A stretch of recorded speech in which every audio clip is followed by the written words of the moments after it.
네, 안녕하세요. 저는 창원대 국제관계학과에서 학생들을 가르치고 있는 홍석훈 교수라고 합니다.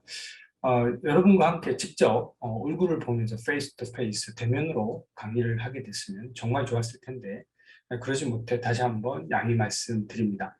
오늘 주제는 이미 아시다시피 포괄적 한미 전략 동맹이라는 주제로 여러분과 같이 간략하게 한반도 주변 상황, 주반 정세, 또 남북 통일 문제, 또 대북 정책, 그리고 포괄적 한미 전략 동맹이란 무엇인가, 또 이런 의미가 왜 중요한가에 대해서 논의해 보려고 합니다. 자, 먼저 오늘의 주제는 포괄적 한미 전략 동맹입니다. 먼저 오늘 여러분들과 함께 얘기를 나눠볼 세부 항목들인데요. 먼저 미중 가치 경쟁과 한반도 정세, 한반도 주변에 이 국제 정세는 어떻게 돌아가고 있느냐, 이런 걸 한번 여러분 좀 궁금하게 생각해 볼 만한 주제라고 생각합니다. 또 다음으로 북한 현실은 또 어떻고, 또 남북한 통일은 어떤 수순 밟고 진행되고 있는지, 이런 부분들도 좀 짚고 넘어가야 될 것 같고요. 또 오늘의 근본적인 주제이기도 하고, 또 앞으로 많이 논의돼야 될 내용 중에 하나인 포괄적 한미 전략 동맹에 대해서 얘기를 해볼까 합니다. 포괄적 한미 전략 동맹이란 무엇인가에 대한 내용을 먼저 또 아셔야 되겠죠. 그리고 이게 왜 중요하고, 한반도 통일을 위해 또 내지는 한반도 평화를 위해서 이게 왜 중요한 내용들인가를 한번 살펴보도록 하겠습니다. 그래서 마지막으로 결국은 북한 변화 의도와 한반도 통일의 미래상이 무엇인가, 또 우리가 좀 얘기를 해봐야 되겠죠. 이런 총체적인 내용들을 통해서 오늘의 주제인 포괄적 한미 전략 동맹에 대한 내용들을 살펴보도록 하겠습니다. 자, 그래서 먼저 제가 미중 가치 경쟁과 한반도 정세라는 내용을 이 소제목을 한번 잡아봤습니다. 자, 소위 요즘 우리가 코로나19 확산으로 인해서 지금 기존의 국제 질서가 바뀌고 있다. 또 내지는 세력 전이가 일어날 것이다. 또 내지는 큰 국제 질서가 변할 것이다. 여러 가지 내용들을 많이 들으셨을 것입니다. 그래서 이런 내용들이 구체적으로 무엇인지 한번 먼저 살펴보도록 하겠습니다. 자, 이미 이 코로나19 사태가 지금 2년 넘게, 코로나 팬데믹이 2년 넘게 우리를 지배해 왔었죠. 자, 지금 요즘 이제 분위기가 이제 어느 정도 코로나가 이제 마감되고, 이제 코로나와 함께 우리가 적응해 가면서 새로운 시대를 다시 과거의 일상생활로 돌아오려고 하고 있죠. 자, 그래서 이 코로나19뿐만 아니라 최근에 이 국제 정세가 어떻게 이 한반도 정세에 영향을 미쳤나를 좀 살펴보도록 하겠습니다. 먼저 이 코로나19 확산으로 인해서 기존의 자유주의 국제 질서가 위기에 몰려 있다, 이런 얘기 많이 들어보셨죠? 그 얘기는 뭐냐?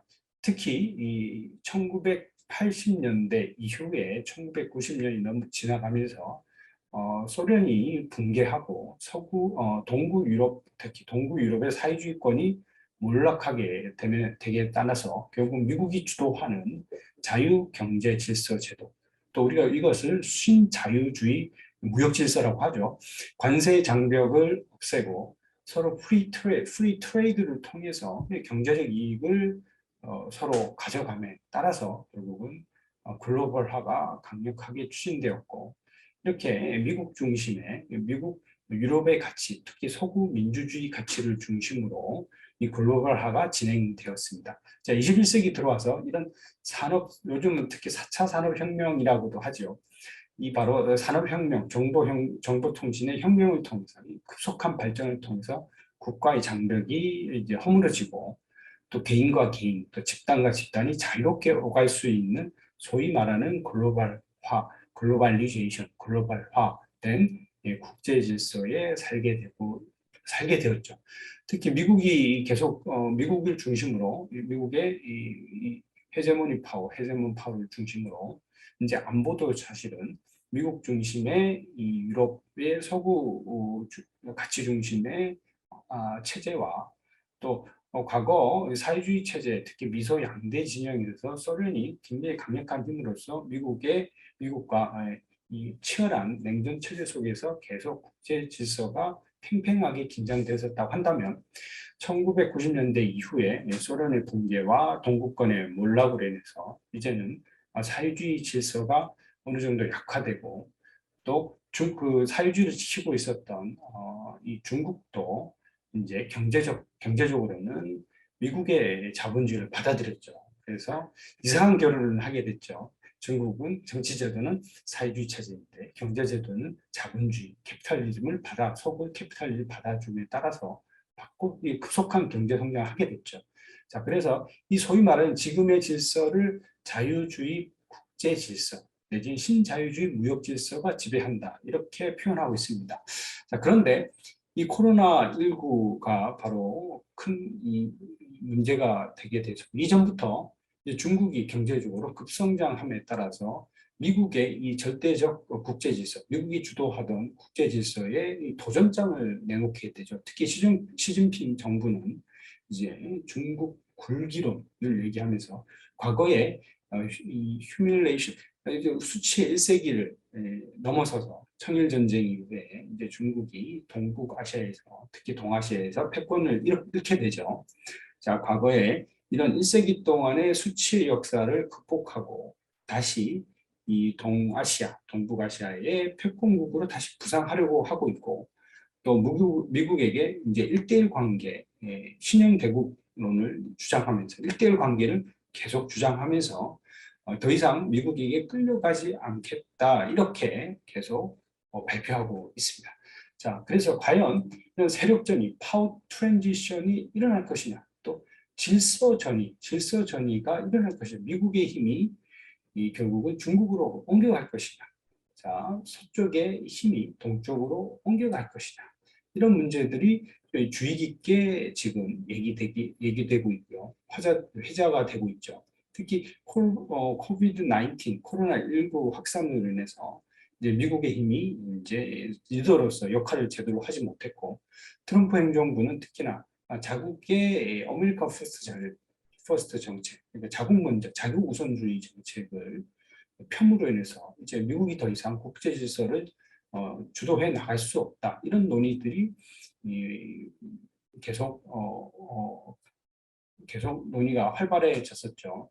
그래서 이제 국가 중심의 국가 중심, 나부터 살아야 되겠다는 국가 중심의 이 국가 중심주의가 확산되고 있고 또 강대국 간의 경쟁이 심화되고 있다는 것이죠. 자, 이제 중국이 가만히 있지 않는 것이죠. 그래서 과연 세력전이는 일어날 것이냐? 요즘 여러 학자들이 그래도 미국은 계속 세계 최강자로 남을 것이다, 당분간. 이렇게 보는 의견도 있고요. 아니다. 중국이 이제 수년 안에 미국의 힘을 이제 뛰어넘어서 중국 주도의 국제 질서가 이루어지게 될 것이다. 자, 그러면 중국이 말하는 국제 질서의 가치는 또 무엇이냐? 이것도 우리 고민해 봐야 되겠죠. 그래서 우리는 잘 알고 있죠. 미국 중심의 가치는 결국은 서구 자유민주주의의 가치이죠.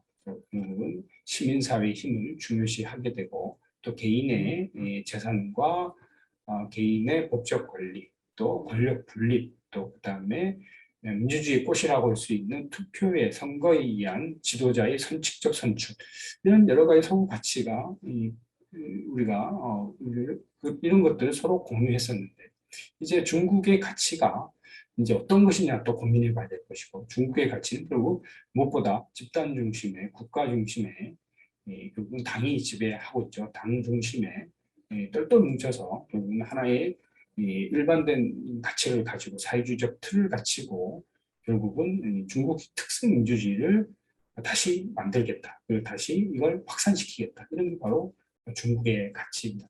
자, 그런데 영내 이제 결국 동북아시아의 영내 갈등은 심화되고 있고 또 미중 간의 전략적 이 경쟁이 심해지고 있다는 것이죠. 미국은 특히나 이 가치 경쟁을 주장하고 있습니다. 미국의 가치를 따를 것이냐, 아니면 중국의 가치를 따를 것이냐 이런 것들에 대한 이제 질문을 이제 주변국들에게 내놓고 있는 것입니다. 자, 그래서 또 우리가 또 유심히 봐야 될 것은 미국에 관한 대외 전략은 무엇이냐. 바로 미국이 요즘 최근 주장하고 트럼프 행정부 때 이미 얘기하고 있었죠. 인도태평양 전략이라고 해서 이 인도태평양 중심으로 자유주의 가치를 소위 말하는 소구식 자유민주주의 가치를 공유하는 국가들끼리 힘을 모아서 중국의 팽창을 막고 중국의 가치를 막고 계속 이런 서구 자유민주주의 가치를 계속 지키자, 확산시키자는 이런 바로 인도태평양 전략을 내놓았고요. 또 이에 반해 중국은 자국 주도의 운명 공동체라는 것을 제시하면서 이 중국의 핵심 이익을 얘기하고 있고요. 바로 이게 강군몽으로 이어지면서 동아시아의 안보 질서의 이제 변화를 추진하려고 하는 것이죠. 자, 그래서 여기에 맞서는 이 우리 한반도 주변 국가들이 이제 다시 또 집산하고 있는데 이게 바로 미일 동맹, 또 중일 관계 악화, 또 북중 관계 또 다시 북중 관계가 또 강화되는 시점이 있고요. 또 중로의 중국과 러시아의 군사적 협력도 요즘 최근 강화되고 있는 모습을 보이고 있습니다. 이에 맞서는 미국은 이 코드라고 우리가 알고 있죠. 코드를 통해서 이제 중국의 팽창을 막고 또 한미일의 동맹을 강화시켜서 한미일 삼국이 강화해서 결국은 중국의 팽창과 북한의 위협을 공동으로 막자 이런 논의들을 내놓고 있고요. 또 중국이 일대일로 정책을 추진하고 있는데 여기에 대해서도 이제 미국이 견제하고 나서는 것이죠. 또 최근 러시아의 우크라이나 공격은 또 새로운 국제 질서의 변화가 시작되는 거 아니냐. 감히 이제 러시아가 미국, 유럽에게 도전하고 있고 또 우크라이나뿐만 아니라 우크라이나는 사실 러시아와 좋지 못한 관계에서 유지하고 있었고 크림반도 전쟁에서도 러시아가 결국은 우크라이나 땅을 점령하게 됨으로써 이 우크라이나와 러시아의 관계는 악화 일변도에 들어가 있었죠. 자, 그러나 우크라이나 같은 경우에도 이제 결국은 민주주의 가치를 받아들이면서 강력하게 이 서구식 민주주의를 이제 국민들이 원하게 됐고 또 EU 유럽연합에게도 재차 가입을 원했습니다만은 이 러시아가 이걸 놔주지 않고 있는 이런 상황이죠. 또 러시아는 지속적으로 이제 유럽의 이 패권을 다시 되찾겠다. 그 다음에 다시 결속시키겠다는 그런 의지가 강하게 푸틴을 통해서 나타나고 있습니다. 자, 이렇게 굉장히 안보적으로도 지금 위협을 받는 상황이다. 국제 질서는. 자, 그렇다면 미국 바이든 행정부 출범과 함께 이 대정책이 어떻게 바뀌어가고 있나 이걸 우리가 또 공부해 봐야 되겠습니다. 자, 이미 알고 있으시겠지만 트럼프 행정부 시기는 이 미국이 이 글로벌 리더십을 반기하고 있다는 비판을 많이 받았어요. 왜냐 아메리카 퍼스트 전략을 통해 미국 먼저다. 우리부터 잘 살고 보자. 자국이 이게 추진하다 보니 기존에 미국이 주장했던 글로벌 리더로서의 그런 모습들을 퇴색해버렸다. 이런 비판들이 많았습니다. 또, 이 북대서양 조약기구의 동맹국들에 대한 비난이 되게 많았었고요. 또, 파리 기후협약에도 탈퇴하고, 또, 환태평양 경제동반자 협정, TPP에서도 탈퇴하고, 또, 포괄적 공동행동계획에서도 탈퇴하는 등, 미국은 정말 실망스러운 모습을 많이 보여줬죠. 글로벌 가버넌스에서 모든 역할을 하지 않겠다. 이렇게 나왔었고요. 또, 미국 우선주의 정책은 이 코로나19에 잘 적응하지 못했다.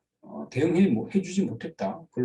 글로벌 리더로서 공공재를 국제 세계에 잘 제공해주지 못했다는 비판을 미국 내부에서도 많이 일어나게 했었죠. 결국은 트럼프 행정부는 이제 재선에 실패하게 되고 민주당의 바이든 행정부가 새로 출범하게 됐습니다.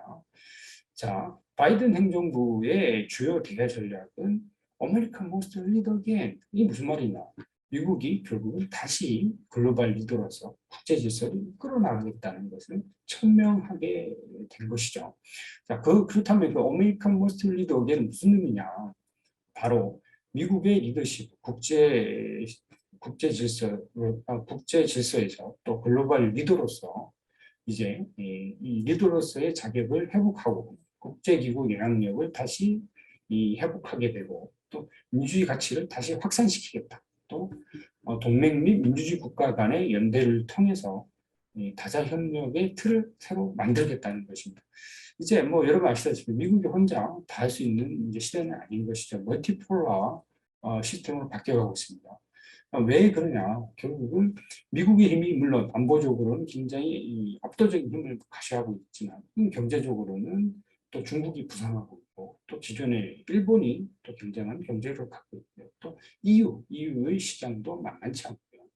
또 한국을 비롯한 이런 이 동아시아의 여러 국가들, 한국, 대만, 말레이시아, 뭐 싱가포르 중심으로 이런 국가들도 이 경제력이 대단한 것이거든요. 그래서 이제 이 경제력은 굉장히 많이 다변화돼 있고 분철돼 있고 또 여전히 뭐 군사력은 미국이 압도적으로 1위이긴 하지만 그래도 이제는 혼자서 모든 걸 이끌어 나가기에는 한계가 있다. 미국 스스로 느끼고 있는 것이죠. 이번에 아프가니스탄 철군이라든지 또 우크라이나에서 직접적인 군사 개입을 하지 않으려고 하고 있는 것들이 그 실례죠. 자, 이처럼 미국은 한미 동맹 또 미일 동맹을 강화하겠다고 주장하고 있고요. 또 북핵 문제에 있어서도 이제는 실용적으로 대처해 나가겠다. 네, 트럼프처럼 탑다운식 직접 대통령이 나서서 정상 간의 급작스러운 이 협상을 통해서 모든 걸 결정 짓지 않고 실무진들의 충분한 토의와 협상 과정을 통해서 결국은 북한 핵 문제를 도출하겠다. 이렇게 얘기하고 있습니다. 트럼프와는 다른 모습을 보이고 있습니다. 자, 그래서 미국이 중요하게 생각하는 것은 바로 다자협력의 틀을 주장하고 있다는 것입니다. 경제적이 됐든 군사적이 됐든. 자, 이걸 모두 합해서 결국은 글로벌 문제들과 또 안보 문제, 가치 문제를 같이 똘똘 말아서 같이 나가겠다는 게 미국의 대외 전략입니다. 자, 그렇다면 미중의 전략적 갈등은 계속 심화되고 있고 또 최근 가치 경쟁으로 계속 발전하고 있는데요.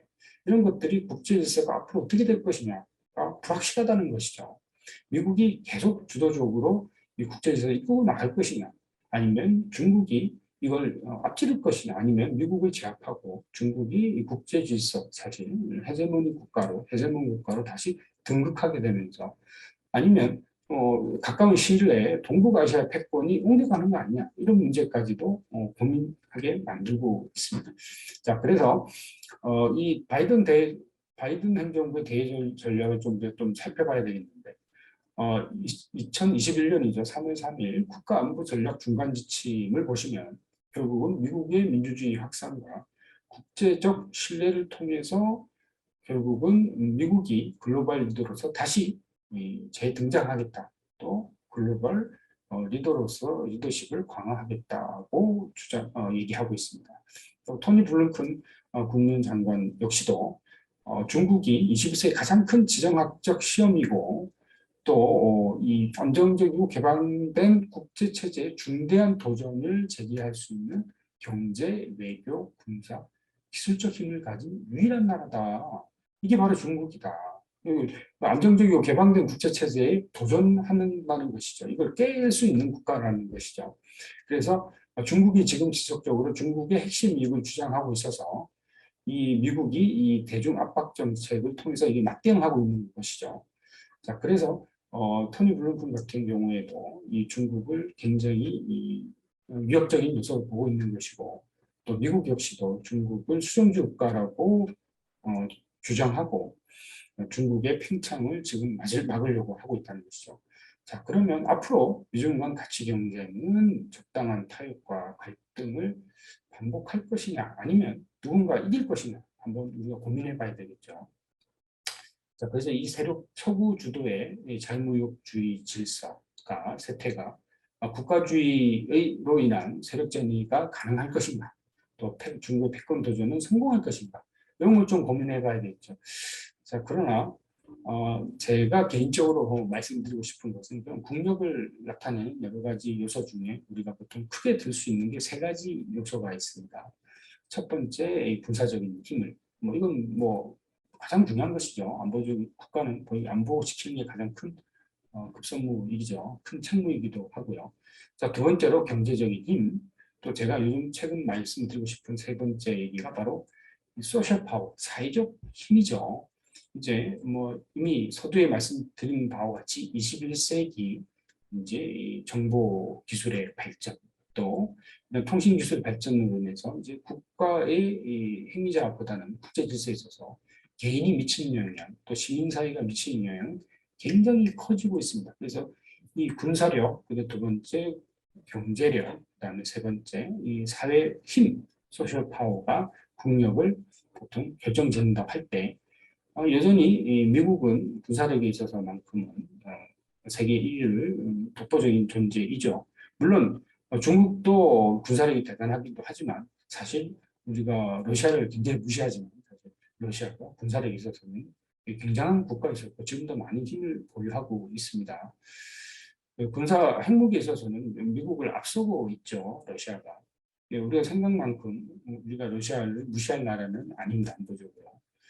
그 다음에 또 경제력에 있어서는 물론 중국이 GDP 수준 2위로 올라서긴 했지만 사실 일본의 경제력도 만만치 않고요. 또 EU의 경제력, 또 우리 한국의 경제력도 만만치 않습니다. 그래서 굉장히 저번에 말씀드린 것, 이번 서두에 말씀드린 것처럼 굉장히 다국화돼 있다. 경제력은. 그래서 여전히 그래도 미국이 그 경제력에 있어서는 뭐 1위를 차지하고 있고 또 중국이 물론 GDP 수준 2위라고는 하지만 개인적 수준으로 봤을 때 이 경제력은 상대적으로 굉장히 낙후돼 있다고 볼 수 있고요. 또 마지막으로 소셜 파워에 있어서도 미국이 주도하는 이 시민사회 힘은 굉장한 것이죠. 우리가 소위 말하는 뭐 구글이라든지 정보통신사업, 또 애플이라든지 또 자동차 업계에서도 이제 뭐 일론 머스크가 움직이고 있는 자동차 테슬라 시장이라든지 이런 모든 부분이나 개인의 문화적인 이런 것들도 미국이 여전히 세계에서 세계를 리드하고 있다, 이끌고 있다고 볼 수 있겠죠. 그래서 제 생각에는 뭐 당분간 중국이 미국을 따라잡기에는 좀 많은 힘이 붙이지 않을까, 한계가 있지 않을까 생각해 봅니다. 하지만 미중 간의 이런 가치 경쟁, 미국이 이끌고 있는 민주주의 가치, 또 중국이 이끌고 있는 사회주의적 가치가 서로 부딪힐 것이라고 생각이 듭니다. 특히 그 주 무대가 이 동아시아, 한반도와 이 또 대만 해역, 또 동남아시아 이런 부분에서 경쟁적으로 미국과 이 세력이 부딪힐 것이다. 가치 경쟁이 될 것이다. 이렇게 예상될 수가 있을 것 같습니다. 자, 그 다음에 우리가 글로벌 트렌드 2040 보고서에서도 보고 있겠죠. 우리가 알 수 있듯이 이건 미국 국가정보원 21년에 나왔던 얘기인데요. 글로벌 현안들을 적극적으로 대응하겠다, 미국이. 이게 바이든 행정부의 생각입니다. 트럼프는 이런 것들을 좀 방기했었죠. 우리가 먼저 살고 봐야 된다 그래서 글로벌 가버넌스에서 적극적인 역할을 하지 않았습니다만은 미국은 뭐 기후변화라든지 또 코로나19 같은 팬데믹, 또 금융위기 등 초국적 위기 상황을 이제 극복해 나가는데 적극적으로 관여하겠다, 또 리드해 나가겠다, 주도해 나가겠다 이렇게 얘기하고 있고요. 또 네트워크를 통한 국제질서 네트워크 국가들 간 네트워크를 통해서 초연결 시대가 도래함에 따라서 이제는 이 국가의 의미가 퇴색되게 되고 이제 국가의 분절화가 계속 이루어지고 있다는 거죠. 여기에 미국이 이제 글로벌 현안으로서 이제 주도해 나가겠다. 특히 이 에너지, 식량, 기술, 문화적 혜택 등의 수요 공급 불균형이 굉장히 많아지게 될 것이고 또 국민들의 불만도 높아질 것입니다. 자, 이렇게 이제 글로벌 트렌드 2040 보고에서도 알고 있다시피 미국이 이런 것들을 계속 주의 깊게 보고 있다는 것이고 또 불균형과 분절화로 인해서 국가 간의 생존 경쟁이 더욱 심화될 것이다. 이렇게 또 의견하고 있고 또 인구 구조의 변화, 특히 선진국의 산업국가의 고령화와 AI 및 로봇 상용화로 인해서 노동력 수요 감소로 인해 인간의 역할이 재정의될 수 있을 것이다. 이런 것들이 이 글로벌 트렌드 2040에 나와 있죠. 미국 이런 것들을 주의 깊게 보고 있다는 것입니다. 우리도 뭐 다르지 않죠. 우리도 인구 급감으로 이제 미래 사회를 어떻게 준비할 것인가 굉장히 고민하고 있고요. 이번 윤석열 정부가 이제 새로 출범이 되지만 이런 인구 문제뿐만 아니라 글로벌 이슈에 있어서도 굉장히 큰 도전들이 있을 것이다. 또 악영향도 많이 나타나고 있다. 이 주변 환경이 좋지 않죠, 지금. 자, 그 다음에 미국의 안보의 대전략을 또 다시 한번 집중적으로 보겠습니다. 자, 결국은 미국의 이 안보 다자 협력인 중심으로 대전략을 지금 준비하고 있고 진행시키고 있다는 것입니다. 자, 인도太平洋을 중심으로 지역의 중국의 지역 패권 확산을 저지하는 데 최우선적으로 집중하고 있다. 이게 바로 인도太平洋전략입니다.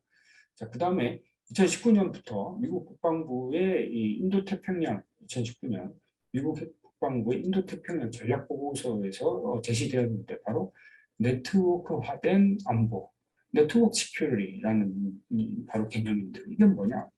미국이 혼자 주도적으로 안보를 해 나가는 것이 아니라 네트워크를 통해서 민주주의 가치를 공유하는 국가들 간의 네트워크를 통해서 안보를 서로 다자 협력을 틀을 통해서 결국은 우리의 위협으로부터 막아내겠다는 것인데요. 이게 바로 코드가 그 대표적인 예죠. 사자 안보 대화라고 우리가 코드라고 하는데 미국, 일본, 인도, 호주를 포함하는 이 코드가 바로 이 네트워크화된 안보의 이 개념을 실현한 것이죠.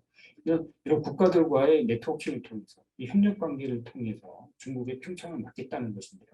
이제 코드 플러스 얘기도 나오고 있습니다만 한국, 베트남, 뉴질랜드까지 포함시키자는 것인데요. 자, 이게 지금 코드 플러스가 될지 안 될지는 좀 두고 봐야 되겠습니다. 또 한일 동맹 문제를 또 미국이 계속 주장하고 있죠. 자, 왜 그러냐면 미국은 이 중국의 팽창을 막는데 한국과 일본의 역할이 굉장히 중요하다고 생각하고요.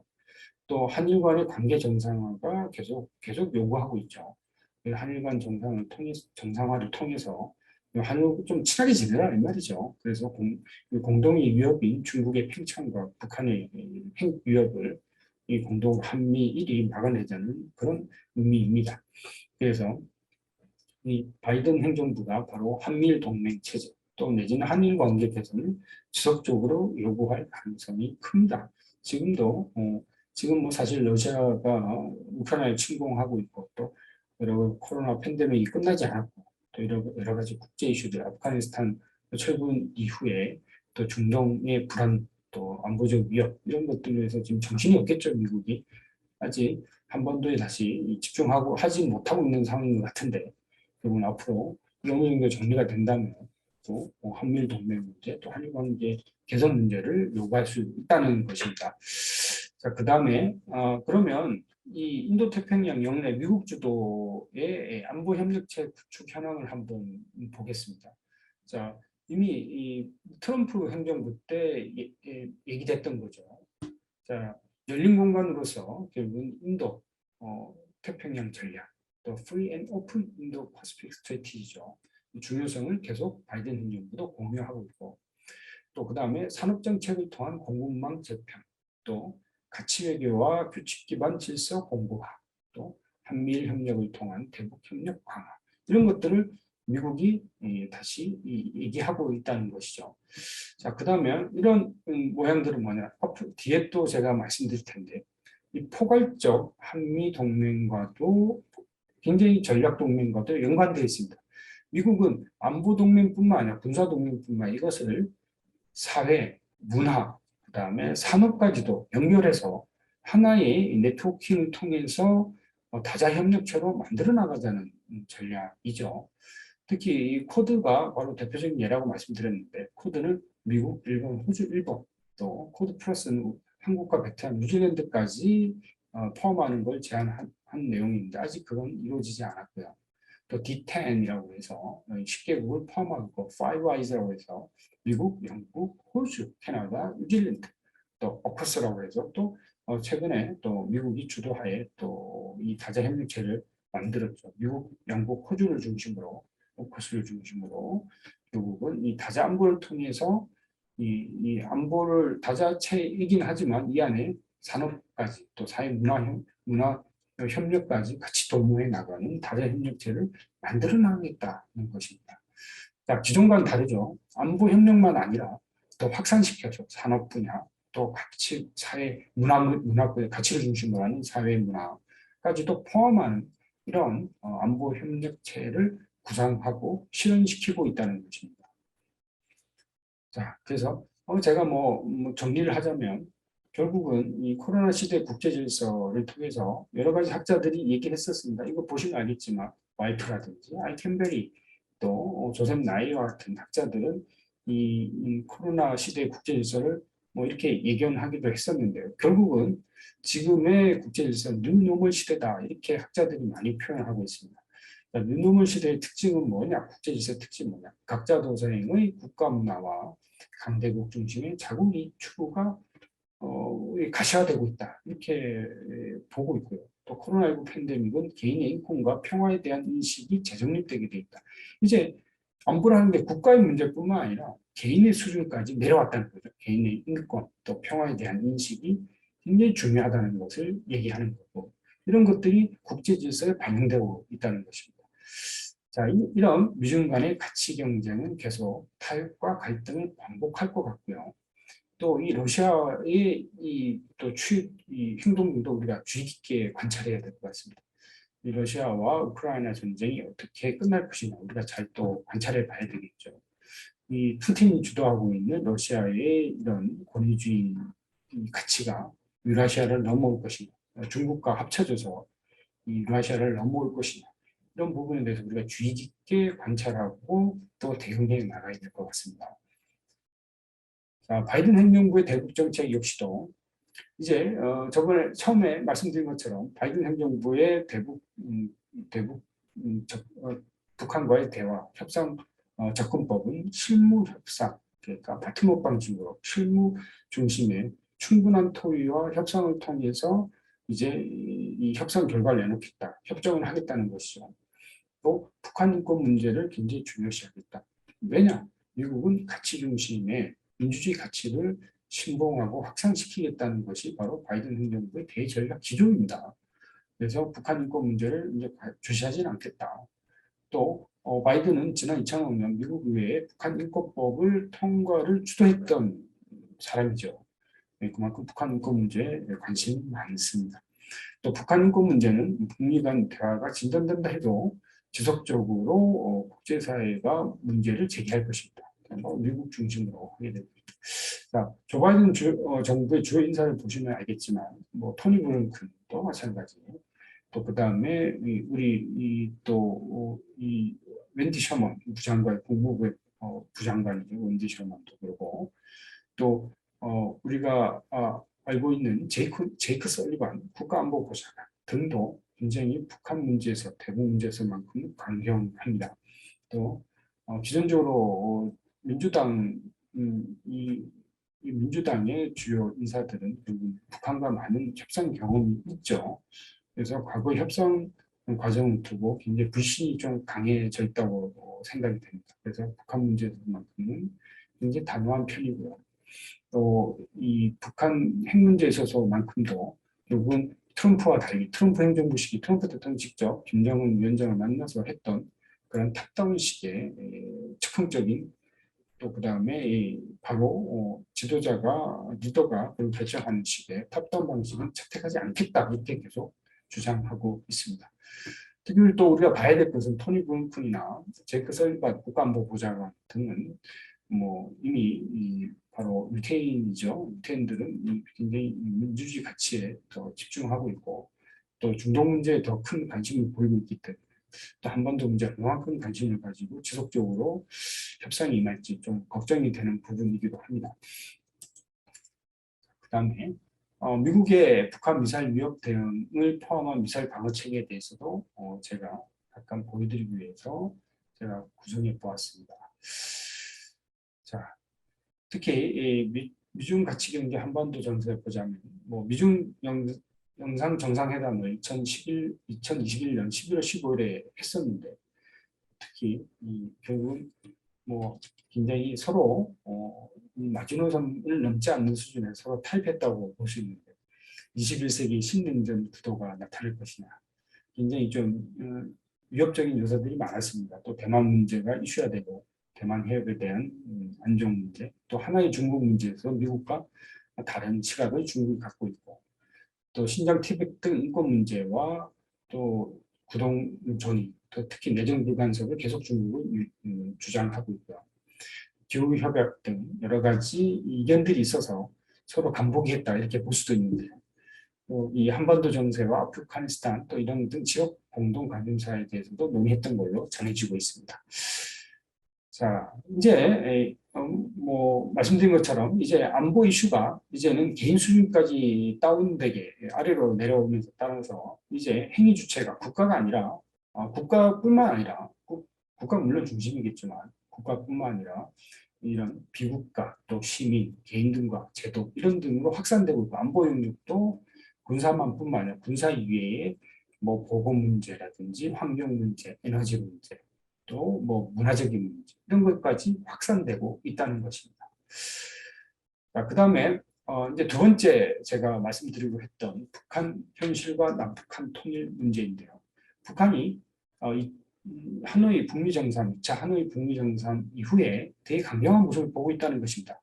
여러분도 뉴스나 언론을 통해서 많이 들으셨겠지만 2021년 8차 당대회를 열었는데 노선도 8차 당대회 굉장히 중요합니다. 당대회가 북한은 잘 아시겠지만 북한은 당의 국가라고 얘기할 만큼 당의 권한이 크고 당의 이 당대회에 결정된 사람들이 이제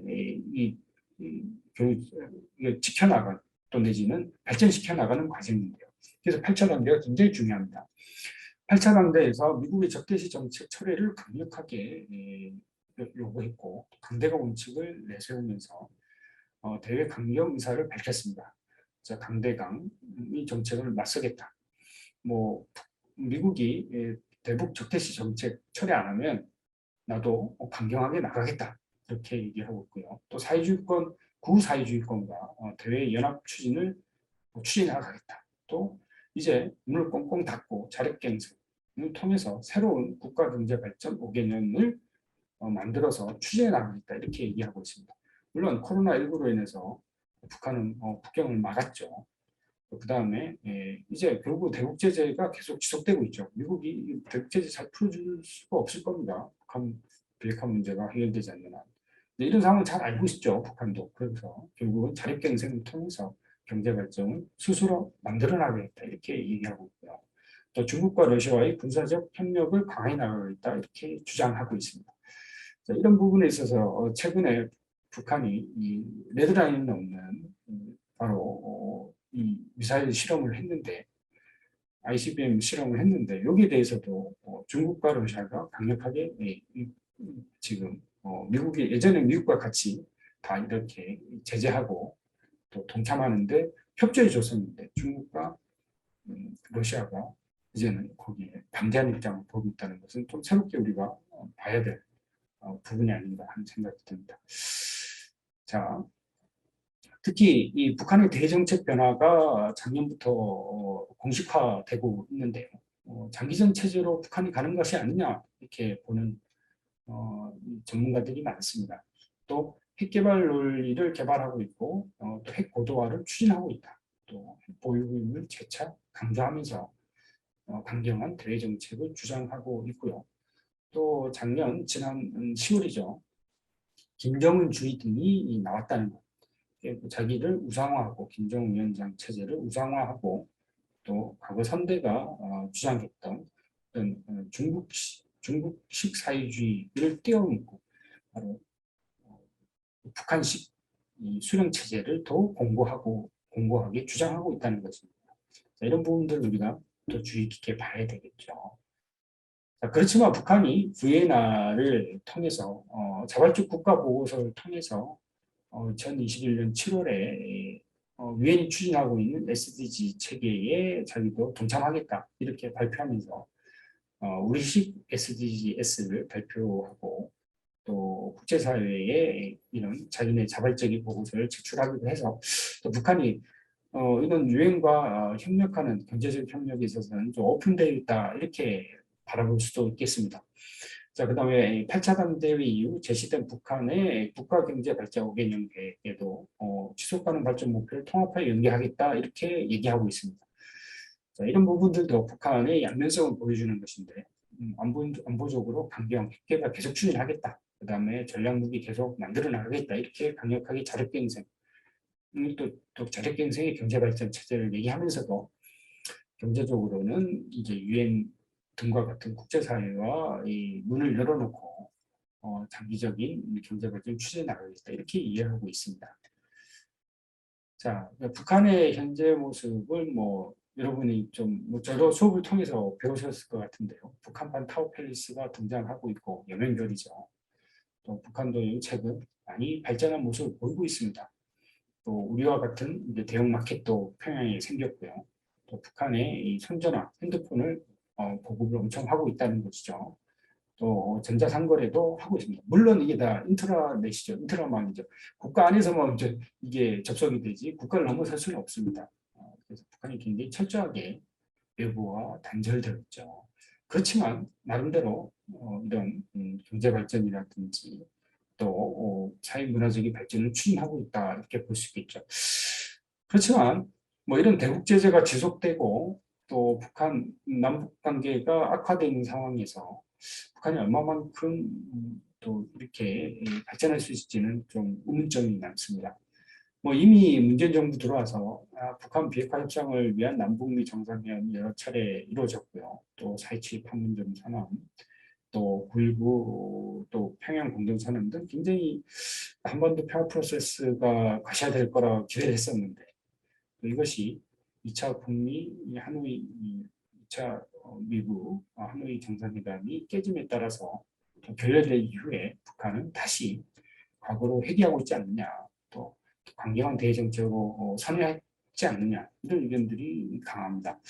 지금도 올해 뭐 수차례 아시겠지만 레드라인을 넘어서고 있고 또 결국은 남북 문제가 핵 환원론, 핵 문제 다시 빠졌죠. 그래서 이 결국은 우리가 이번 우리 한국 정부가 문재인 정부가 너무 앞서간 거 아니냐 이런 비판점도 있습니다. 그래서 우리가 소위 말하는 이 위스퍼 띵킹이 크지 않았나 스톡홀름 신드롬이라고 얘기하는데 또 이것은 제가 다음 기회에 뭐 말씀드리겠습니다만은 결국은 북한이 지금 올해 들어와서 이 노동당 전원회의를 통해서 얘기하고 있는 것들 결국은 문화 그다음에 사상 그다음에 기술혁명을 내세우면서 이게 결국 우리가 다른 체제로 가는 것이죠. 사회주의 체제, 더 강화된 사회주의 체제로 가겠다고 계속 얘기하고 있고 주장하고 있다는 것입니다. 그다음에 핵 개발을 계속 국방력 강화에 바로 가장 중요한 수단으로서 이 핵 개발을 계속 지속해 나가겠다 주장하고 있습니다. 이제 우리가 안보적으로 엄중한 상황이 돼버린 것이죠. 그다음에 남북한 통일 문제도 마찬가지입니다. 통일 비용과 통일 편익에 대해서는 뭐 이전에 수업 시간에 배웠을 것이라고 생각을 하고요. 결국은 우리가 통일 비용보다는 통일 편익에 대한 이 관심을 더 가져야 되겠다. 결국 분단 상태에서 지속되는 이 경제적, 비경제적 비용이 너무 크고 사회적 손실이 크다는 것입니다. 자, 남북한 통일 방안도 우리가 이 민족 공동체 통일 방안이 만들어진 이후에 계속 이게 지금 지난 정부 계속 통해서 이건 계속 연결되고 있죠. 여야가 합의한 내용이기 때문에 1단계가 화해협력 단계, 2단계 남북협력 단계, 3단계 일민족 일국가의 통일국가 완성 단계로 볼 수 있는데 아직 화해협력 단계도 못 넘어가고 있는 현실이 굉장히 암울하기만 합니다만 그렇다고 해서 우리가 가만히 있을 수는 없고 또 이런 아까 통일 비용 문제가 있고 우리가 통일을 통해서 편익을 추구해 나가는 미래상을 만들어야 되겠다는 것입니다. 이제 젊은 세대로 갈수록 통일이 뭐 당연히 해야 되는 건 아니라고 생각하는 것들이 여러 인식조사에서 나타나고 있고요. 또 우리가 살기도 힘든데 젊은 세대 직장 구하기도 힘든데 또 무슨 통일이냐 이런 문제가 나올 수 있습니다. 그러나 미래를 봤을 때 우리 한반도 미래를 봤을 때 한국의 미래를 봤을 때 통일은 필요한 것이고 이런 이 평화가 이 지속 가능한 평화를 주지 못함에 따라서 경제적 손실 또 비경제적 손실은 어마어마한 것이고요. 또 우리가 거기에 드리고 있는 투자가 아니죠. 거기에 들어가고 있는 비용들이 너무 크다는 것입니다. 그래서 우리가 새로운 통일 방안이 모색될 시점이고요. 또 이번 윤석열 대통령께서 취임하게 될 것이고, 또 5월 10일 이후에 신정부가 들어서서 결국은 이 제도론적 통일 방안에서 사회문화 통합 과정까지도 포괄하는 넓은 그리고 미래지향적인 통일 방안을 새로 만들어야 될 것 같고요. 또 인간 중심의 통일 방안이 돼야 되고, 또 지속 가능한 남북 협력, 이 회강론에 빠지지 말고 툴툴하고 나갈 수 있는 방안들을 모색해야 되고, 또 이 통일 공감대를 국제사회에서도 우리가 자꾸 확산시켜야 됩니다. 우리가 남북 문제만 해결하면 좋겠지만, 남북 당사자도 중요하지만 주변 국가의 우리 이 분단 체제가 그렇지 않습니까? 주변 국가의 관계도 굉장히 중요한 것입니다. 그죠? 이런 통일관 확산도 필요한 것이고, 또 국민과의 협의와 협력도 굉장히 중요한 것입니다. 자, 그래서 제가 이제 본격적인 얘기를 좀 드려야 될 것 같은데요. 포괄적 한미 전략 동맹이 왜 중요하냐, 또 이 의미는 뭐냐에 대해서 말씀드리겠습니다. 자, 안보 공동체와 지역 협력은 좀 어려운 얘기인데요. 도이치의 지역 통합론, 또 국찬의 안정적 평화론에서 우리가 보통 지역 통합을 얘기하고 있고요. 자, 북한 비핵화 문제도 우리가 6자 회담을 통해서 하고, 이 지역 협력을 통해서 북한 핵 문제를 해결해 보려고 노력했었습니다. 물론 이게 실패로 돌아가긴 했습니다만. 그래서 우리는 결국은 장기적으로 봤을 때 동아시아 안보와 이 지역 협력을 통해서 하나의 이 공동체를 형성시킴으로써 우리 안보적인 문제, 또 경제적 문제를 공동으로 발전시키고 위협을 없애야 되겠다는 것입니다. 이미 문재인 정부에서는 동북아 플러스 책임 공동체 얘기를 꺼냈었고요. 그러나 이게 문재인 정부만의 정책은 아니었습니다. 이전부터 계속 이 동북아의 협력 문제를 우리가 논의해 왔었고요. 특히 신남방 정책, 또 아세안 국가들과의 바로 신남방 정책도 굉장히 최근 추진하고 있고요. 물론 신북방 정책도 있습니다만은 물론 가시화되지는 못했습니다만 신북방 정책도 추진했었고, 또 결국은 한반도 평화로 동북아 경제 협력이 발전시키는 단초가 되겠다는 논의들입니다. 자, 그래서 이런 여러 가지 다자 협력체의 중요성을 계속 강조해야 하고, 또 우리가 남과 북이 경제와 동북아 경제 상생 발전이 가능하다는 이런 연구들이 대경제정책연구원에서 나타난 자료를 보면 이 동북아 경제권, 남북이 통일되면 이렇게 경제가 발전할 수 있다는 것이죠. 자, 그래서 이런 다자안보 틀이 굉장히 중요한 것이죠. 미국도 그걸 주장하고 있는 것이고, 이제 한 국가가 모든 걸 책임질 수 있기는 너무 힘들다는 것이 국제 질서가 변화하고 있고, 또 21세기 정보 통치의 발전과 기술의 발전은 국가 간의 벽을 허물고 있는 것입니다.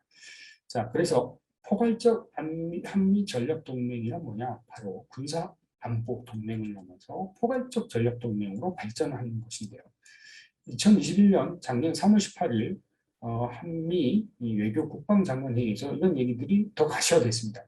한미동맹이 한반도와 인도태평양 지역의 평화와 안보 번역의 핵심 축으로 역할을 하고, 자유민주주의, 법치라는 공유된 가치를 기반으로 포괄적이고 범세계적인 협력관계로 발전시키자는 게 바로 이 한미 간의 포괄적 전략동맹입니다.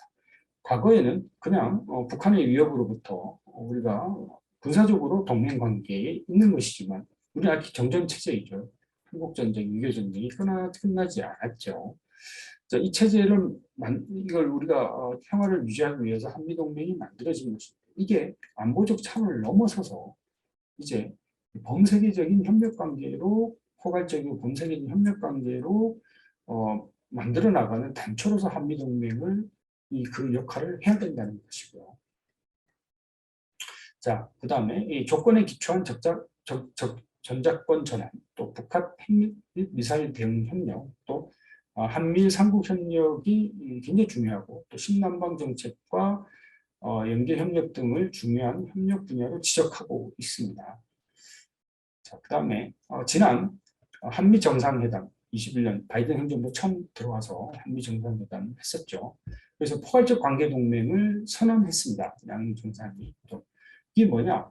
바로 민주주의 가치 동맹으로서 이게 앞으로는 글로벌 문제를 공동 대응하고 또 첨단 기술 등 미래지향적 파트너십으로 이 한미 동맹을 발전시켜 나가고 또 대북 정책을 조율하면서 또 한미 3자 협력을 강조하고 있고요.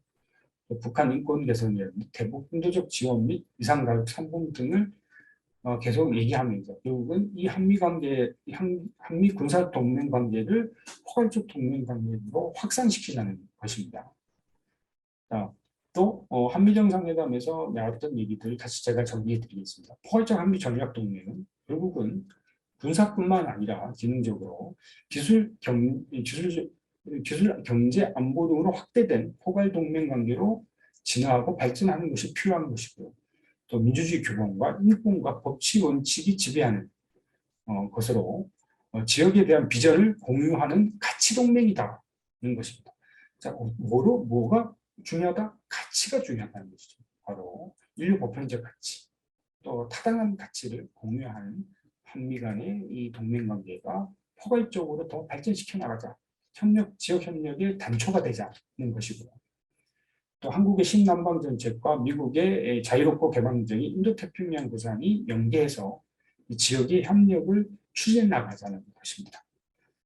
또 지난 12월, 21년 12월 제53차 한미안보협의회의에서도 21개항의 공동성명을 발표했는데요. 거기서도 한 번 더 재차 확인하고 있습니다. 미국의 확장 억제를 제공하고 주한미군 전력의 현수를 유지하면서 안보 환경에 따른 전략 기획 지침을 승인하고 조건에 기초한 전작권 전환을 위한 FOC를 2022년 시행하고 포괄적 동맹 관계를 위한 협력 강화 등을 합의하겠다. 또 이 전시작전권 전환 후 한국군이 주도하는 미래 연합사령부 운영 능력의 2단계 검증을 2020년 하반기 연합훈련을 통해서 진행하겠다. 이렇게 얘기하고 있고요. 또 전방위적 위협에 대한 국방 전력의 발전도 이제 여기에 맞춰서 우리가 포괄적 한미 전략 동맹에서 또 필요한 내용이 있죠. 그럼 우리는 또 어떻게 할 것이냐? 바로 한국 방공 식별구역 카드스에 대한 진입 시 당환 대응으로 군사 상황을 안정적으로 관리하고 있는 또 우리 군도 백신 수송 지원 본부를 설치해 백신을 안전하게 수송하고 있고 국방 사이버 안보 역량을 강화하고 있고요.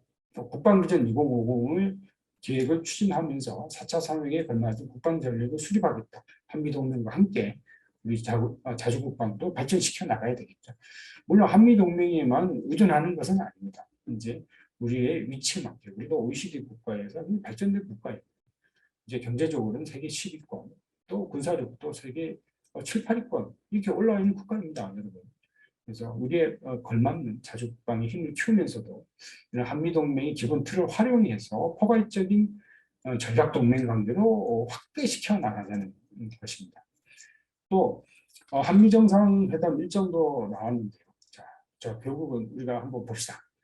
이 확장 억지라는 것은 뭐냐? 이 북한 핵을 한마디로 미국의 핵을 우리가 같이 공유하는 것이고 핵우산을 해주겠다는 내용인데요.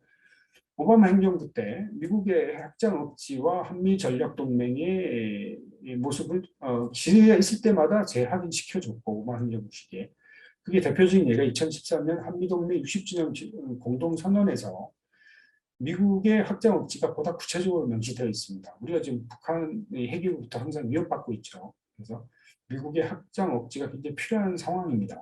그리고 이 확장 억지의 핵심은 핵 능력을 포함한 군사적 능력이겠죠. 물론 미국이 과연 얼마만큼 우리에게 핵으로부터 보호해줄 것이냐. 이게 한미동맹의 가장 틀 속에서 우리가 논의돼야 되는 문제이죠. 또 전략의 변화에 따라서 또 동맹 우리 지금 하고 있는 이 국제 정세를 반영하면서 또 이 한미 동맹 관계를 정치, 경제, 외교, 군사적으로 어떻게 운영하고 대비할 것이 협력 관계를 늘려나갈 것이냐. 이게 바로 또 새로운 신정부, 윤석열 정부의 또 과제가 되겠죠. 자, 이렇게 포괄적 한미 전략 동맹 관계는 앞으로 더 중요시하게 될 것입니다. 이게 이제 안보 문제의 수준을 떨어서 아까 얘기한 것처럼 이제 경제적인 문제, 또 외교적인 문제, 또 문화적인 문제, 또 산업적인 문제까지도 확산돼서 나간다는 것이죠. 그래서 우리는 이런 결국은 이런 것들이 뭘 위해서냐? 바로 우리 한반도 통일 미래를 준비하고 또 우리가 큰 청사진을 그리고 블루프린트를 그려서 우리가 이 평화를 지속적인 지속 가능한 평화와 한반도의 평화와 경제적 번영을 위해서 우리는 이런 것들을 준비해 나갈 시점이라는 것입니다. 또 북한 변화를 또 유도해야 되겠죠. 이런 것들이 이 한미 이 동맹의 바로 포괄적인 전략 동맹 확산을 통해서 북한 변화를 유도해 나가야 되는 것이죠. 이런 것들이 사실은 포괄적 전략 동맹의 한미 간의 가장 핵심적인 내용입니다. 결국은 이 다자 협력이 왜 중요하냐? 국가 하나가 모든 걸 책임지는 한계가 있다는 걸 이미 말씀드렸죠. 또 다자 협력을 통해 우리 가치를 구현해야 되겠다. 또 국력에 걸맞는 민주주의 가치, 또 인권 등 보편적 가치를 전 세계에 제공하고 또 우리도 거기에 대해서 책임을 가져야 된다는 것이고요.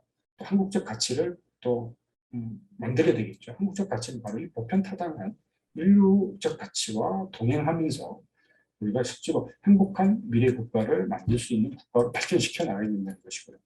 중견국 외교를 틀 넘어서 이제 우리 중견국이라는 표현 너무 하지 않습니까? 중견국 틀 넘어서 글로벌 차원의 책임 외교를 이제 가시화시키고 발현시킬 때가 됐다.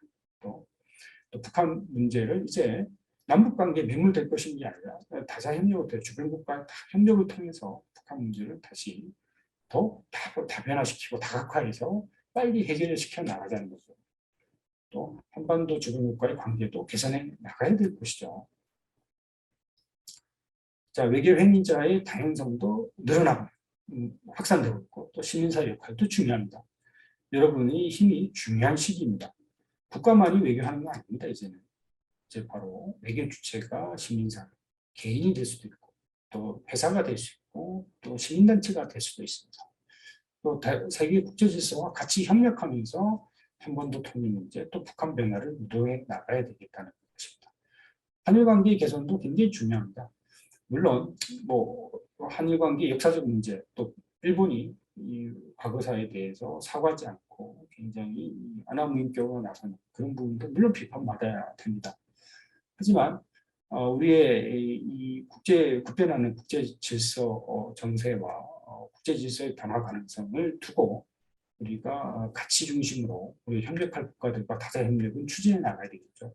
포괄적 한미 동맹의 발전은 결국은 한국의 독자적인 방위 능력을 강화하면서도 한국의 확고한 억제력과 방위력을 제공하는 한미 동맹의 전략적 가치를 우리가 감안해야 되고 군사 안보의 틀을 넘어서 이제는 경제 협력, 또 가치 협력, 문화 협력, 또 산업 협력까지도 확산시켜 나가야 되는 것이죠. 그래서 미군의 합동장력 개념은 단일군의 역할보다는 다양한 군이 능력을 함께 통합하는 통합성을 늘려가는 방향으로 진행되고 있고요. 또 한일 관계 개선도 굉장히 중요한 시점이다. 또 군사동맹에서 포괄적 가치 동맹으로 확산하는 것은 영내 평화 추진을 위해서 위한 가치 형성과 경제 협력 추진에 매우 중요한 포인트입니다. 자, 그래서 이제 앞으로 이제 미중 가치 경쟁과 동북아 역학 관계 속에서 우리의 선택적 딜레마는 오겠죠. 한반도 문제가 동아시아 평화체제 부채에 지대한 영향을 미치고 있다는 데에서 기본적인 인식을 공유하고 있습니다. 동아시아 국가뿐만 미국도. 자, 이렇게 러시아도 중국도 다 이 한반도 문제가 가장 중요한 역할을 차지할 것이다. 이렇게 보고 있고요. 자, 미일 동맹은 이제 지속적으로 발전시켜 나가려고 하고 있고 또 미국은 이 대한반도 정책에서 다자 협력을 강조하고 있습니다. 자, 그러면 한미일 동맹도 강력하게 추진하라고 할 텐데 자, 우리의 선택은 미국이 주도하는 코드 프로세스에 참여할 것이냐 또 뭐 일본이 반대할 수도 있겠지만 또 중국, 북한 및 우호국의 반대에 또 부딪힐 수도 있겠죠. 북한 및 우호국이라는 구사회주의권들이죠. 러시아뿐만 아니라 이런 반대에 불구하고 우리가 코드 프로세스에 참여할 것이냐 아니면 한미일 동맹 계속 추진해 나가야 될 것이냐 이런 선택적 딜레마가 있을 겁니다. 또 우리가 뭐 안미 경중을 했을 때까지 뭐 안보는 미국, 중국은 경제 뭐 이렇게 뭐 구별지어서 했지만 그러면서 또 모호성으로 대전략에 관철시켜 왔지만 이런 모호성과 이런 모호한 대정책은 굉장히 도전받을 것이다. 또 주변국부터 별로 좋게 보이지 않을 것이다. 이런 것입니다. 이런 딜레마가 앞으로 더 크게 존재할 것이라는 것입니다. 자, 그래서 지속 가능한 남북 협력 방안 체제를 국제사회와 협력을 통해서 우리가 찾아야 되고요. 또뭐 유엔 SDG를 활용한다든지 또 남북한 개발 협력 가분수 구축한다든지 이런 것들을 계속 이 평화 안보 프로세스가 계속 움직여 나가야 된다는 것입니다.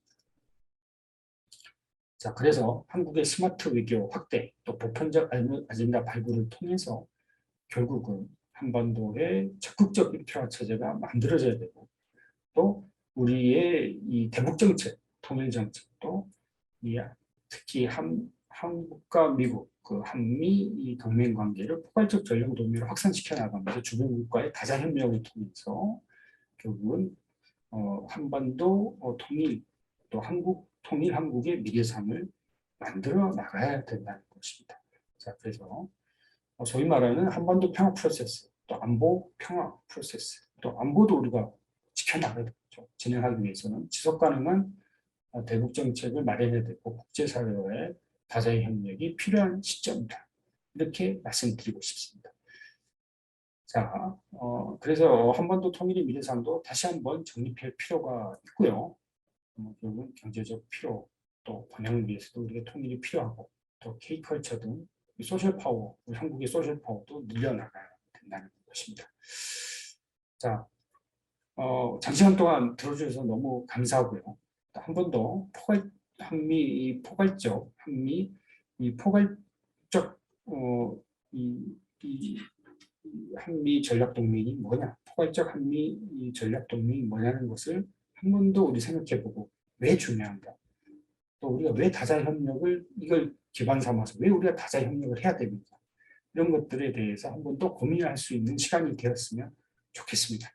네, 장시간 들어주셔서 한 번 더 감사 말씀드리면서 또 다음 기회에 직접 얼굴 뵙고 인사드릴 수 있는 기회가 있었으면 좋겠습니다. 자, 그러면 또 다음 시간에 또 다른 선생님들 또 수업도 또 귀 기울여 들어주시기 바랍니다. 네, 감사합니다.